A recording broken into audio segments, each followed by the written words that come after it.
Obsession.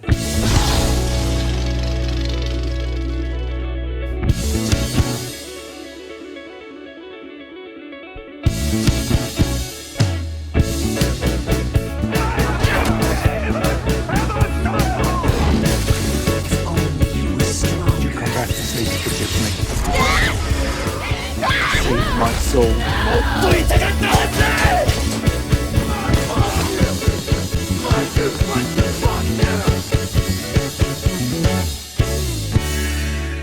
You know the trope.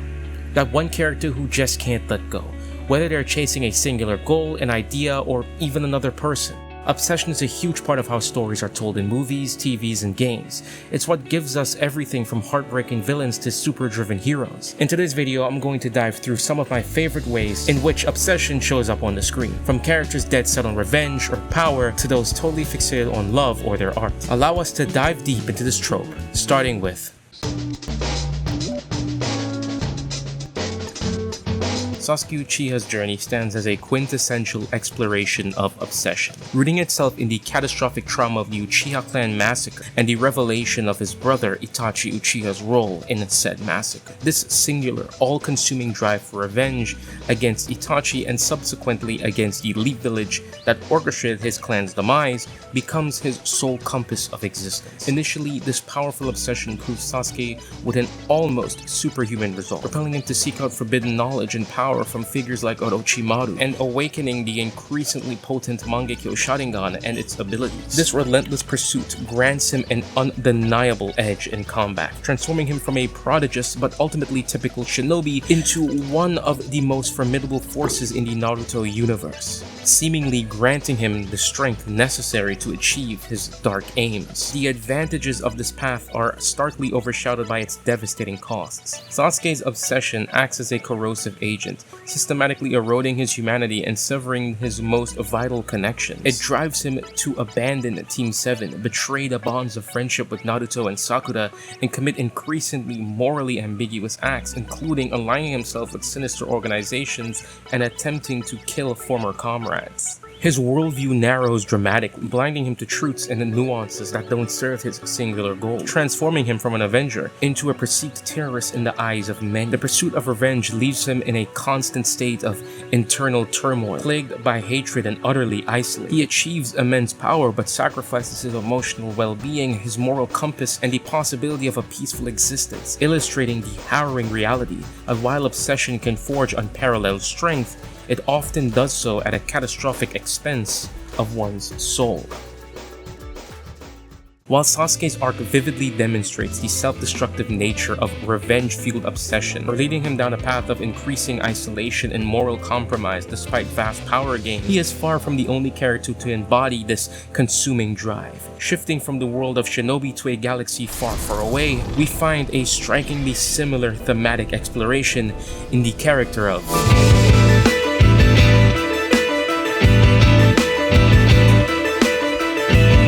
Much like Sasuke, Kylo Ren's identity is inextricably bound to an immense inherited obsession, not with vengeance for a clan, but with the legacy of his grandfather, Anakin Skywalker, and the absolute power of the dark side. While I could easily talk about Anakin Skywalker, I'd like to pivot to give his grandson some much-deserved focus. Kylo Ren's obsession is a multi-layered torment, fundamentally rooted in his struggle with identity and the crushing weight of his lineage.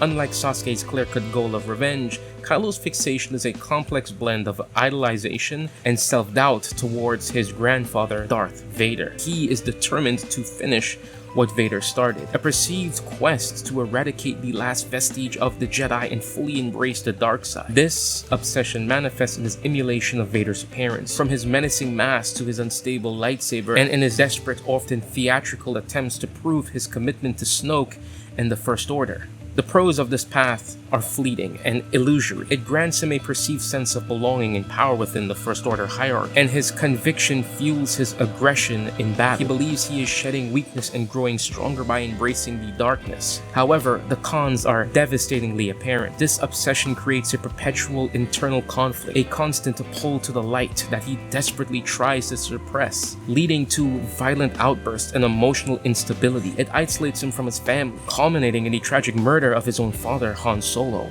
an act intended to solidify his commitment to the dark side, but one which only further fragments his soul. His relentless pursuit of Vader's legacy prevents him from forming genuine connections, drives him into committing atrocities against the Resistance, and ultimately leaves him a conflicted, often miserable figure, constantly battling the light within him. Kylo Ren's obsession vividly illustrates how an idealized, often misunderstood past can become a destructive anchor, preventing a character from forging their own identity and finding true peace. Luke Skywalker's fateful involvement becomes an inescapable knot in the fabric of Kylo Ren's obsession. As Ben Solo's disillusioned master, Luke's fleeting moment of doubt, a flicker of fear sensing the darkness within his nephew, and contemplating a preemptive strike. For Ben, this wasn't a master's momentary weakness, but a profound betrayal, solidifying his belief that the light side, represented by Luke Skywalker and the Jedi Order, was inherently untrustworthy and weak. This perceived abandonment pushed him definitively into Snoke, or rather Palpatine's, manipulative embrace, and cemented his commitment to follow Vader's perceived strength. Thus, Luke, once a guiding light, paradoxically became another facet of Kylo Ren's destructive obsession, representing the past he felt compelled to destroy to fully embrace the terrifying yet seductive power he craved.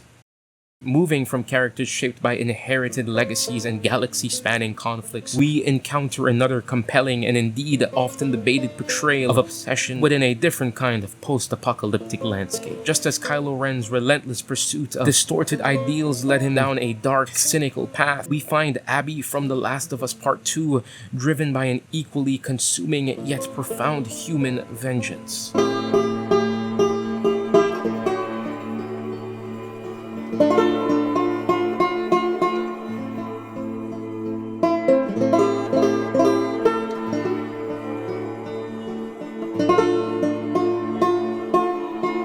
Her narrative, much like Kylo Ren and Sasuke's, plunges viewers into the brutal consequences of unwavering dedication to a singular destructive goal, placing her at the center of a story that incites vigorous discussion for its unflinching depiction of obsession's toll. Now, the irony isn't lost on me enjoying two extremely controversial pieces of media and talking about them back to back, so if you haven't clicked off this video by now, let's dive a little. Abby Anderson's narrative in The Last of Us Part 2 is a visceral, unflinching exploration of how obsession can not only define a character, but also perpetuate a brutal cycle of violence. Her singular, all-consuming drive is the raw, unyielding desire for revenge against Joel Miller, the man who murdered her father, Jerry Anderson, at the climax of the first game. This deep-seated fixation transforms her from a young woman into a formidable, almost monstrous physical force. She dedicates years to intense physical training, hardening her body and mind, becoming a highly effective and ruthless soldier within the WLF. In the immediate sense, this obsession provides her with an unwavering purpose in a broken world. It grants her immense physical strength, strategic cunning, and a fierce loyalty to her immediate circle within the WLF. It's a driving force that allows her to survive and even thrive amidst immense danger. However, her successful act of revenge against Joel brings her no peace or satisfaction. Instead, it immediately ignites the retaliatory fury of Ellie, trapping Abby in a new, even more brutal cycle of violence. Her obsession blinds her to the broader implications of her action and the humanity of those around her, including the collateral damage inflicted upon innocent lives. This relentless pursuit of her goal ultimately leads to the death of her closest friends, the disintegration of her relationships, and a profound emotional emptiness. It is only through new connections, particularly with the Seraphite siblings Lev and Yada, that Abby begins to pivot, attempting to break free from the very obsession that defined her for so long. Her journey starkly illustrates that even when a vengeful obsession is fulfilled, it often leaves nothing but destruction in its wake, both for the target and the one consumed by the chase. This relentless, self-destructive nature of revenge-fueled obsession transcends genres and settings, echoing through even vastly different narrative landscapes. From the gritty, infected world of the American apocalypse, we now turn our gaze to the historical backdrop of Meiji-era Japan.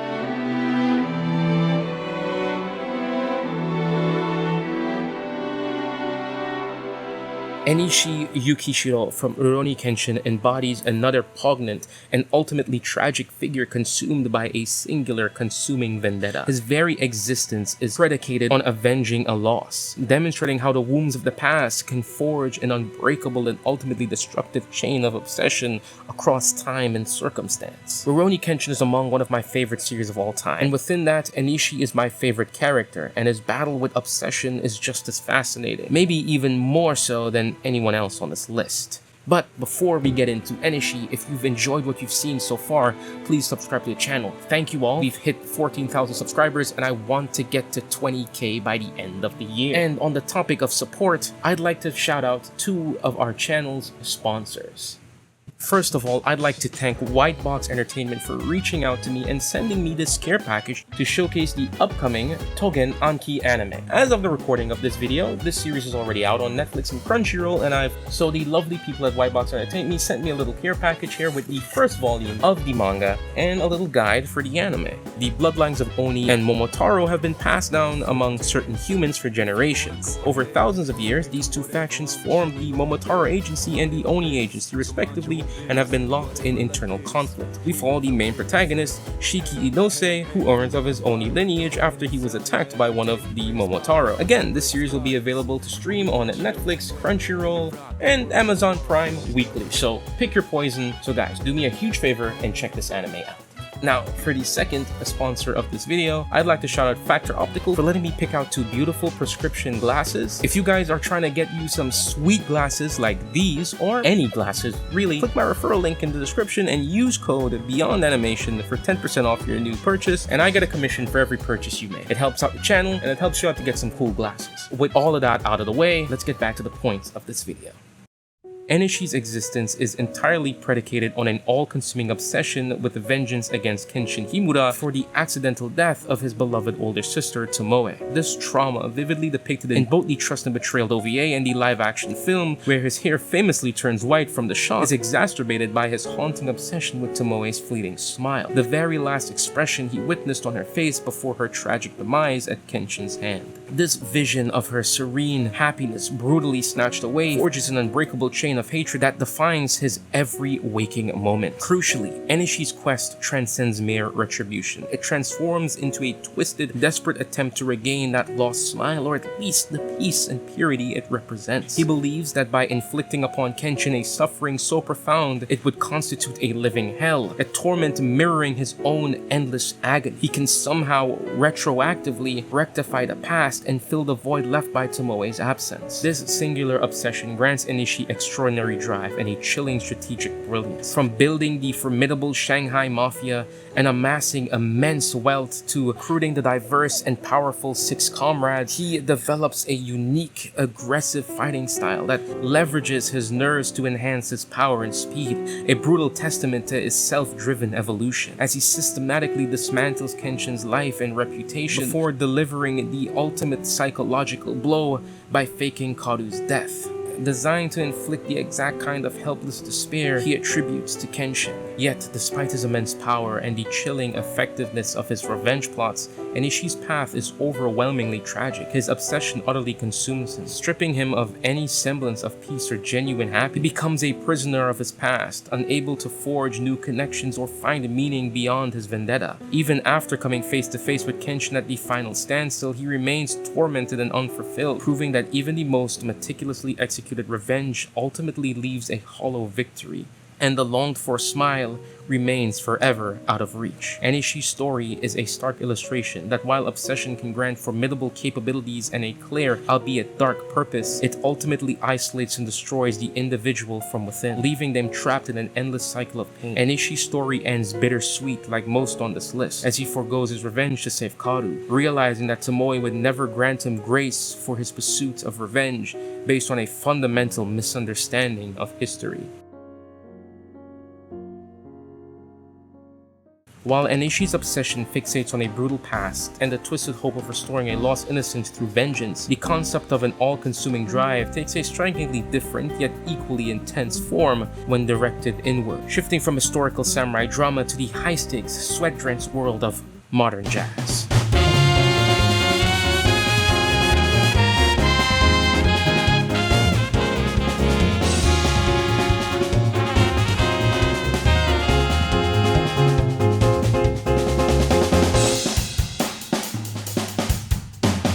Andrew Neiman from 2016's Whiplash embodies an obsession rooted not in retribution, but in the relentless, often self-destructive pursuit of artistic perfection. His journey profoundly delves into the cost and potential triumphs of pushing oneself beyond all conventional limits in the quest of unparalleled greatness. Andrew's drive is intensely internal, fueled by an insatiable desire to escape mediocrity and etch his name into the annals of jazz drumming, to become a legend like Buddy Rich. This obsession manifests in an almost pathological dedication, practices until his hands bleed, enduring excruciating pain, sacrificing sleep, and cutting off nearly all personal connections, including his budding relationship with Nicole, seeing them as distractions for his ultimate goal. The pros of this relentless path are undeniably potent. Andrew achieves an extraordinary level of technical mastery, pushing the very boundaries of his physical and mental endurance under the brutal, psychologically abusive tutelage of Terrence Fletcher. His talent is undeniably honed, transforming him into a drummer capable of breathtaking precision, speed, and musicality. He develops an unshakable resilience and a fierce competitive spirit that allows him to thrive in the face of immense pressure. However, the cons are equally, if not more, devastating. His obsession isolates him completely, stripping him from empathy and turning him into a rigid, almost dehumanized instrument of ambition. The emotional and physical toll is immense. He suffers constant abuse, both inflicted by Fletcher and self-inflicted in his relentless practice. His pursuit leads him to moments of public humiliation, doubt, and even a horrific car accident.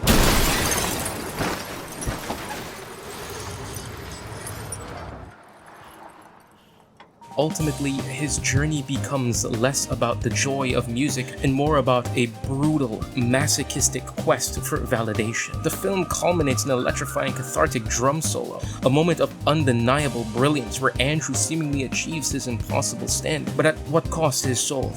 Has he truly found happiness, or has he become the very monster of ambition he risked becoming? His obsession has delivered greatness, but perhaps at the price of his very humanity.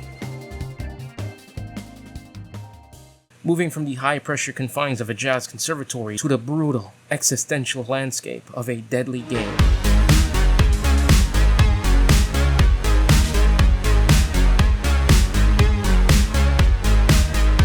While Andrew's drive was an inward quest for personal mastery, Gi-hun's emerging obsession, poised to define his arc in Squid Game 2 and 3, stems from a far more external and morally charged place. Having survived unimaginable horrors and witnessed the depths of human depravity orchestrated by the elites, his previous desperation for money has now morphed into a singular, unwavering resolve to expose and dismantle the very system that preys on the vulnerable. This shift from personal survival to a righteous, all-consuming crusade against injustice marks a powerful evolution of obsession, one that promises a new kind of sacrifice and danger for Gi-hun, far removed from the drum kit, but equally fraught with power.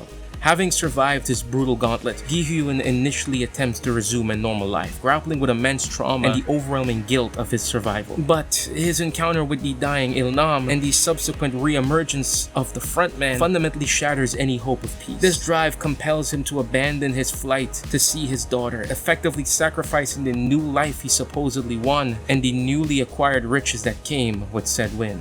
The raw, destructive nature of this obsession is starkly highlighted in the chilling Russian roulette game he plays with the salesman, a literal life-or-death game to test their ideals that was a bone-chilling, anxiety-inducing watch. By putting his life on the line purely for information and the confrontation, Gi-hun demonstrates a self-destructive recklessness. The act itself is profoundly destructive, not only because of the immense physical danger, but also because it signals his complete psychological re-entry into the game's brutal world. It reveals that his obsession has consumed him to the point where he's willing to throw away his hard-won freedom and life, all in pursuit of a potentially unwinnable war. This path, while morally driven, promises immense personal sacrifice, isolation, and a descent back into the very darkness he fought so hard to escape. The immense survivor's guilt for having lived while so many perished, combined with the sheer dehumanizing spectacle he was forced to be a part of, left inevitable scars. Gi-hun's initial desperation mutated into a righteous fury against the exploitation of human misery. His obsession therefore isn't just about revenge, but about dismantling the entire brutal apparatus.